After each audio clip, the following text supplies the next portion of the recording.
नमस्कार श्रोतेहो. चपराक प्रस्तुत घनश्याम पाटील लिखित किस्सा इलेक्शनच्या या नवीन भागामध्ये आपल्या सगळ्यांचं स्वागत आहे. आजचा किस्सा आहे दूरदृष्टी असलेला भाजपचा लक्ष्मण. भारतीय राजकारणात तत्वज्ञानी शासक अशी ज्यांची ओळख होती ते मराठी नेते म्हणजे प्रमोद महाजन. श्रीराम मंदिर निर्माणासाठी अटलजी आणि अडवाणींनी देशभर जी रथयात्रा काढली त्याची संकल्पना प्रमोदजींचीच होती. भाजप आणि शिवसेनेची युती ही सुद्धा त्यांचीच देण. संघ प्रचारक ते भाजपा नेते अशी ओळख असलेल्या प्रमोद महाजन यांचे योगदान फक्त भाजपाच्या वाढीसाठी नव्हते तर देशाच्या हितासाठीही होते. भारतीय लोकशाही आघाडीसाठी पहिले पूर्ण मुदतीचे सरकार स्थापन करण्यासाठी त्यांनी जीवाचे रान केले. 1983 मध्ये चंद्रशेखर यांनी राम मंदिरासाठी पदयात्रा काढली होती. असाच काहीसा प्रयोग आपणही करावा असे अडवाणींना वाटत होते. प्रमोदजींनी त्यांना सांगितले की पदयात्रेत खूप वेळ जाईल आणि संपूर्ण देश कव्हर होणार नाही, त्यापेक्षा आपण रथयात्रा काढूया. ही कल्पना अडवाणीजींना आवडली आणि रथयात्रेचे नियोजन केले गेले. अटलजींनी तर प्रमोद महाजन यांचा भाजपाचे लक्ष्मण म्हणून गौरव केला होता. वाजपेयींच्या 13 दिवसाच्या सरकारमध्ये ते संरक्षण मंत्री होते. 1998ला पुन्हा भाजपचे सरकार आले, पण त्या निवडणुकीत महाजनांचा पराभव झाला.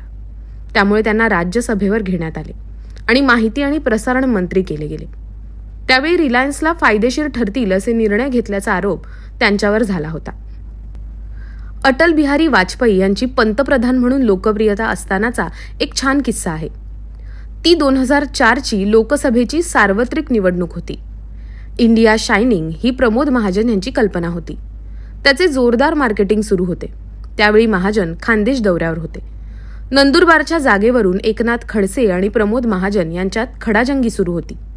अटलजींच्या प्रतिमेमुळे यंदा नंदुरबारची जागा सहज येईल असे खडसेंचे म्हणणे होते. यावेळी ही जागा आपल्याकडे येणार नाही असे महाजन सांगत होते. त्यावरून खडसे आणि महाजन या दोघांमध्ये शर्यत लागली. ही शर्यत लावताना महाजन म्हणाले होते, नंदुरबारची जागा जेव्हा भाजप जिंकेल त्यावेळी देश भाजपमय झालेला असेल आणि केंद्रात आपले बहुमताचे सरकार असेल. 2014 साली ही किमया घडली. डॉक्टर हिना गावित यांच्या रूपाने नंदुरबारची जागा भाजपने जिंकली.